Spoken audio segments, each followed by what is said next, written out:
Stock market के returns कभी भी गारंटीड नहीं होते हैं। लेकिन अगर प्रॉपर तरीके से रिसर्च किया जाए तो मार्केट में एक एज मिलता है।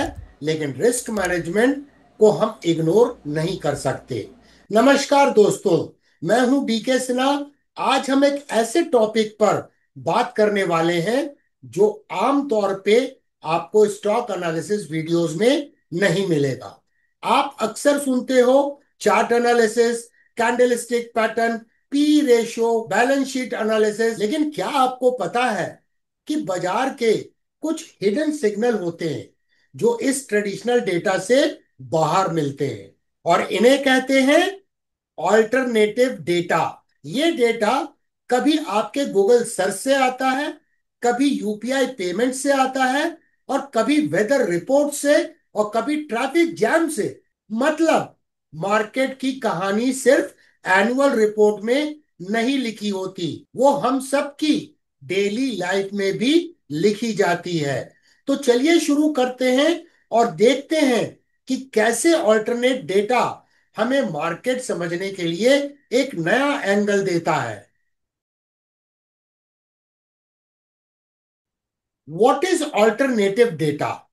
सबसे पहले समझते हैं कि ऑल्टरनेटिव डेटा होता क्या है। ट्रेडिशनल फाइनेंस डेटा क्या है? Balance sheet, profit and loss statement, GDP numbers, inflation report, CPI, PMI, RBI की पॉलिसी अपडेट। ये सभी डेटा हर किसी के लिए अवेलेबल होते हैं। हर एनालिस्ट इस डेटा को पढ़ता है, हर इन्वेस्टर इस पे रिएक्ट करता है। ऑल्टरनेटिव डेटा उसके बाहर की दुनिया है। ये डेटा आपको गवर्नमेंट के ऑफिशियल रिलीज से पहले मार्केट के ट्रेंड का हिंट देता है। इसीलिए बड़े हेज फंड्स और इंस्टीट्यूशनल इन्वेस्टर्स करोड़ रुपए खर्च करते हैं ऐसे डेटा के लिए। फॉर एग्जाम्पल, यूएस में अगर गूगल सर्चेस सडनली स्पाइक हो जाए अनएम्प्लॉयमेंट बेनिफिट्स के लिए, तो अगले हफ्ते जो ऑफिशियल जॉबलेस क्लेम्स रिपोर्ट आएगी उसमें वीक डेटा आने का चांस हो जाता है। मतलब मार्केट के सिग्नल्स पहले लोगों के बिहेवियर में आते हैं, बाद में ऑफिशियल रिपोर्ट बनती है, और इसी को एज बोलते हैं। यानी जो पहले डेटा समझ जाता है उसके पास थोड़ा सा ज्यादा एक्स्ट्रा एडवांटेज होता है। Consumer behaviour data. अब कंज्यूमर बिहेवियर डेटा देखते हैं। ये आम आदमी का खर्चा और एक्टिविटी होता है जो मार्केट के लिए एक बड़ा सिग्नल बन जाता है। आप अपना क्रेडिट कार्ड स्वाइप करते हो, यूपीआई पेमेंट करते हो, या अमेजोन और फ्लिपकार्ट पर शॉपिंग करते हो, ये सब एक डेटा ट्रेल क्रिएट करते हैं। जब आरबीआई की रिपोर्ट्स बताती है कि यूपीआई ट्रांजैक्शन हर महीने न्यू हाइज बना रहा है, इसका मतलब है लोग एक्टिवली खर्चा कर रहे हैं। ये डायरेक्टली सिग्नल देता है कि कंजम्पशन डिमांड स्ट्रांग है, और जब डिमांड स्ट्रांग है तो एफएमसीजी, रिटेल और बैंकिंग सेक्टर्स को सपोर्ट मिलता है। एक और एग्जांपल, अगर ईएमआई कलेक्शंस कंसिस्टेंटली इंप्रूव हो रहे हैं, इसका मतलब है फाइनेंशियल स्ट्रेस कम है और इकोनॉमी स्टेबल है। और यहां पर एक छोटा सा जोक भी बनता है। अब अमेजोन का सेल देखकर आप शॉपिंग करते हो, लेकिन फंड मैनेजर्स वही सेल डेटा को देख के मार्केट का मूड समझ लेते हैं। मतलब आपके लिए सेल जो है वो खुशी का माहौल है, उनके लिए एक economic indicator. Mobility and satellite data. अगला सोर्स है मोबिलिटी डेटा और सैटेलाइट डेटा। आपको लगेगा ट्रैफिक जैम और टोल कलेक्शन का मार्केट से क्या लेना देना, लेकिन सोचिए, अगर हर दिन हाईवेज पर ज्यादा गाड़ियां चल रही हैं और टोल कलेक्शन रिकॉर्ड हाई पर है, इसका मतलब है इकोनॉमिक एक्टिविटी तेज हो रही है। इंडिया में फास्टैग और जीएसटी ई वे बिल डेटा से पता चलता है कि गुड्स का मूवमेंट कितना हो रहा है। जब फ्रेट मूवमेंट स्पाइक करता है, इसका मतलब है कि इंडस्ट्रियल प्रोडक्शन तेज हो रहा है। और यूएस और यूरोप के हेज फंड्स तो सैटेलाइट इमेज तक का यूज करते हैं। वॉलमार्ट के पार्किंग लॉट में कितनी गाड़ियां खड़ी हैं या ऑयल स्टोरेज टैंक्स में कितना ऑयल भरा है, ये सब सैटेलाइट से दिखता है। और इन्हीं सिग्नल से वो रिटेल सेल्स और कमोडिटी डिमांड का अंदाजा लगाते हैं। सो मोबिलिटी और सैटेलाइट डेटा एक रियल टाइम इकोनॉमिक थर्मोमीटर है।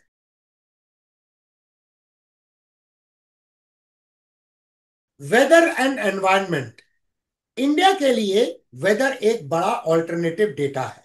मॉनसून अच्छा हुआ तो रूरल डिमांड बढ़ जाती है, एफएमसीजी सेल्स जंप करती है, फर्टिलाइजर कंपनी को फायदा होता है।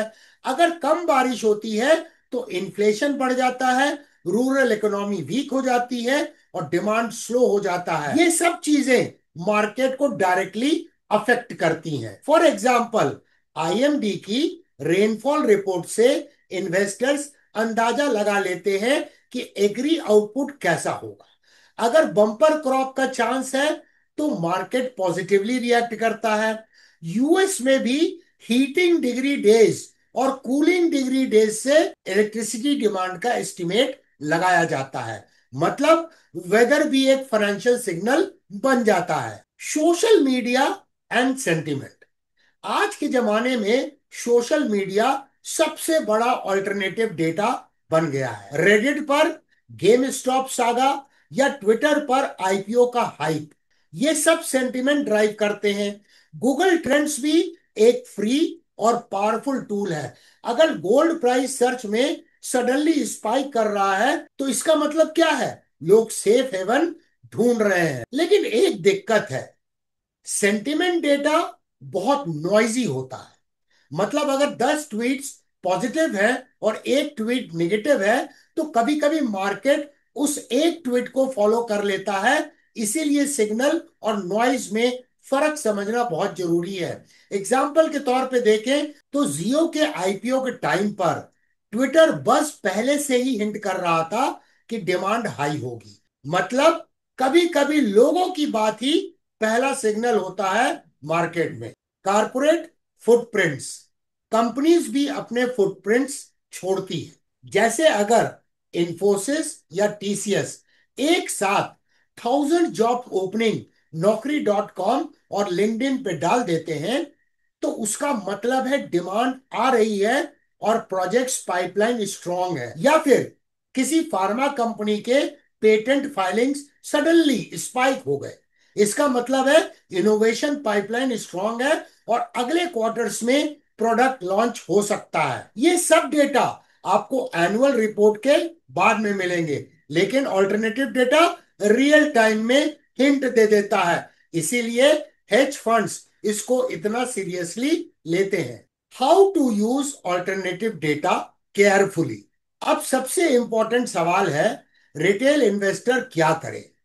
हेज फंड्स के पास तो satellite images, credit card swipes और पेड डेटाबेस होते हैं। लेकिन रिटेल के लिए भी कुछ फ्री रिसोर्सेज अवेलेबल है। आप गूगल ट्रेंड्स यूज कर सकते हो, आरबीआई के डैशबोर्ड रेगुलरली देख सकते हो, आईएमडी का रेनफॉल और वेदर रिपोर्ट्स फ्री में अवेलेबल होते हैं।